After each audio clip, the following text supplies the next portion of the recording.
اب یہ کیسے ہوگا کہ حکومتوں کو بھی امپاور کیا جائے، اور اگر پولیٹیکل سلوشن ہم نے تلاش کرنا ہے تو پہلے جو پولیٹیکل گورنمنٹ سے بلوچستان میں ان کو تو امپاور کریں، وہاں کی جو اسمبلی ہے ان کو تو امپاور کریں۔ تو بظاہر تو آپ کے دور میں بھی ایسی کوئی پولیٹیکل امپاورمنٹ تو نہیں ہوئی نا، بلکہ آپ لوگ تو بلوچستان حکومت کو ڈی اسٹیبلائز کر کے اس کے بینیفیشریڈ ہیں جو کچھ ہوا۔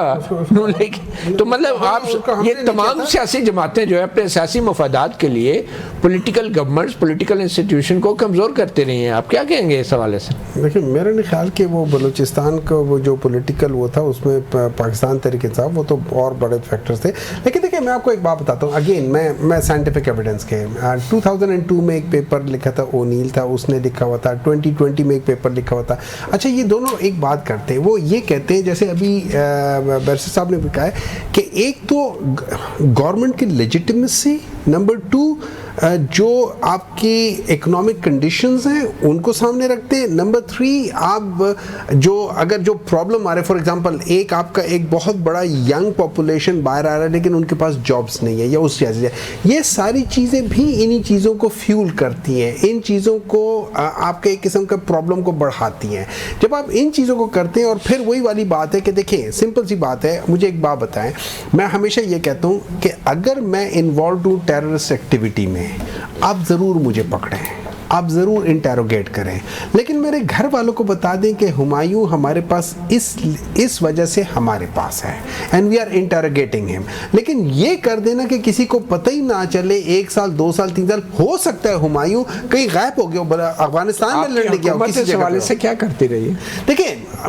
میں کسی ایک حکومت کو کسی نہیں، آپ تھوڑا سا وضاحت کرتے ہیں نا پی ٹی آئی کے بہاف پہ کہ بلوچستان کے اندر لوگ اس وقت بھی مسنگ ہو رہے تھے، اب پورے پاکستان میں بھی ہو رہے تھے، تو آپ کی حکومت نے اس کے لیے کیا کیا؟ دیکھیں لیٹس پٹ لائک دس، اگر آپ مجھ سے پوچھیں نا تو اس میں کسی حد تک جو حکومتیں ہیں وہ اس میں زیادہ وہ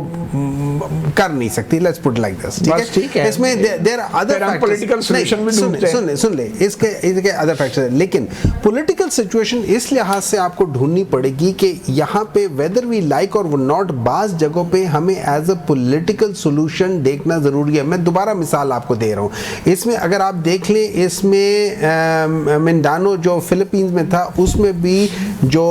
کیا کہہ سکتے ہیں ٹریپولی جو ایگریمنٹ ہوا تھا، اس میں بھی یہی ساری چیزیں امپورٹنٹ تھی کہ وہاں پہ جو مسلم مائنورٹی تھی ان کے ساتھ ان کو تھوڑی سی خود مختاری، تھوڑی سی وہ چیز دینی تھی، اور وہ پھر اینڈ میں وہ ہو رہی تھی۔ کیا 100% ہو گیا تھا؟ نہیں، 100% نہیں ہوتا، لیکن اس میں ایک بہت سگنیفیکنٹ کمی آ گئی تھی۔ تو آپ نے at the end of the day ان سب چیزوں کا ایک پولیٹیکل سولوشن ضرور نکالنا ہے، اور اس میں جیسے کوئی بھی ہے، دیکھیں اس کو جب ہم آرگینک کی بات کرتے ہیں، آرگینک میں آپ نے دیکھنا ہوتا ہے کہ بیسک فیکٹر آرگینک ہے یا نہیں ہے، ان کی فنڈنگ میں بھی ان آرگینک ہو، لیکن ان کے جو لوگ ہیں اس میں وہ 90%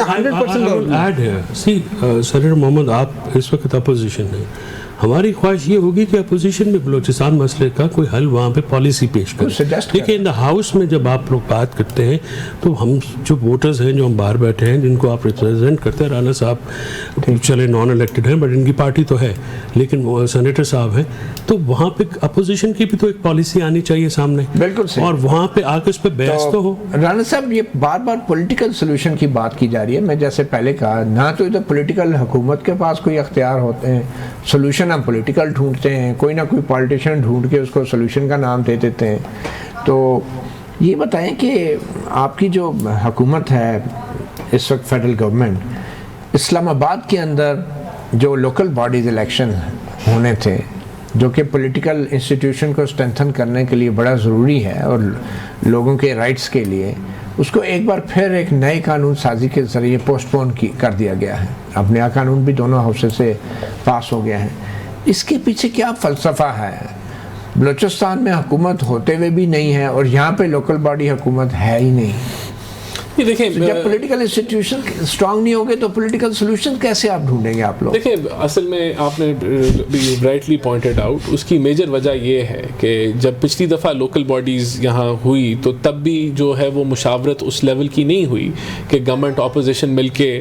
ایک مشترکہ پوائنٹ پہ آتی کہ لوکل باڈیز کیسے چلنی ہے، اور اسی وجہ سے جو حکومت پھر آتی ہے تو وہ اس کو پھر اپنے مطابق جو ہے وہ ٹویک کرتی ہے، اور یہ سلسلہ بہتر نہیں ہے۔ اس کے اندر اصولی طور پہ تو اپوزیشن کو اور حکومت کو ایک ایجنڈے پہ ایک پوائنٹ پہ آنے کی ضرورت ہے، لیکن ایسا نہیں ہوتا۔ قانون سازی کی ضرورت کیا ہے نا جی، اس کے اندر اب ہر ایک کا اپنا پرسپیکٹو ہے کہ لوکل باڈیز کو کیسے چلانا ہے۔ انہوں نے جب قانون سازی کی، انہوں نے وہ اس کو تب ہماری مشاورت اس میں نہیں لی، تو اب یہ دوبارہ سے اس کو ریویو کیا جا رہا ہے۔ 3 دفعہ تقریباً تیسری دفعہ کیا آپ لوگوں نے، پہلے 100 کی سیٹیں، پھر 125 کی، وہ تو 150 کر دی۔ تو لوگ ووٹ دینے کے لیے تیار کھڑے تھے، اسی وقت کیا تھا۔ دیکھیں بات یہ ہے کہ اس کا مین وہی وجہ ہے کہ جب تک یہ اس طرح ہوتا رہے گا،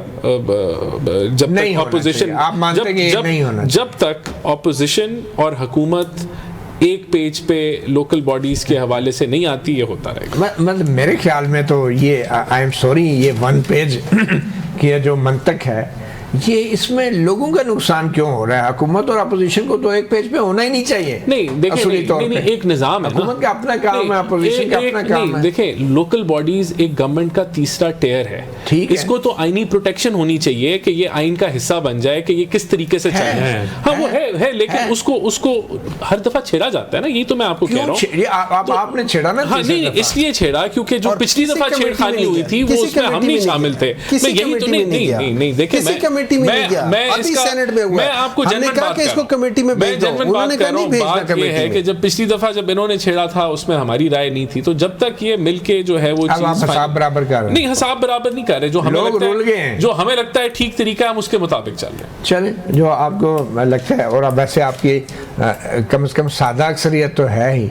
کہ اسی وجہ سے آپ جب بھی چاہیں نیا قانون جو ہے وہ پاس کر سکتے ہیں۔ اب بات جب کہ مفاہمت کی ہو رہی ہے تو مولانا فضل الرحمان صاحب جو ہیں ان کو اور پی ٹی آئی کے نمائندوں کے درمیان بھی بڑے زبردست مذاکرات ہو رہے ہیں، اور ابھی تک کی جو اطلاعات ہے مولانا صاحب نے کہا ہے کہ ایشو ٹو ایشو بیس پہ مفاہمت ہوگی۔ یہ ایشو ٹو ایشو بیس کو آپ کیسے دیکھتے ہیں، یہ بھی ہم جاننا چاہیں گے۔ خاص طور پہ بہت سارے قانونی معاملات بھی ہیں جس میں مولانا کا ایک الگ موقف ہے اور پی ٹی آئی کا ایک الگ موقف ہے۔ اس پہ بات کریں گے ایک چھوٹی سی بریک کے بعد۔ سوال ہے تو سوال یہی، مولانا فضل الرحمان اور پی ٹی آئی کے درمیان بھی رابطے بڑھ رہے ہیں، تو ایڈوکیٹ فیصل چودھری صاحب یہ جو رابطے ہیں بہت سارے قانونی ایشوز کے اوپر جے یو آئی ایف کی اپنی پوزیشن ہے، پی ٹی آئی کی اپنی ہے، جیسے مخصوص نشستوں کے حوالے سے جے یو آئی ایف کی مخصوص پوزیشن ہے، تو آپ سمجھتے ہیں کہ یہ جو مفاہمت کے رابطے ہیں یہ کسی توڑ لگ جائیں گے؟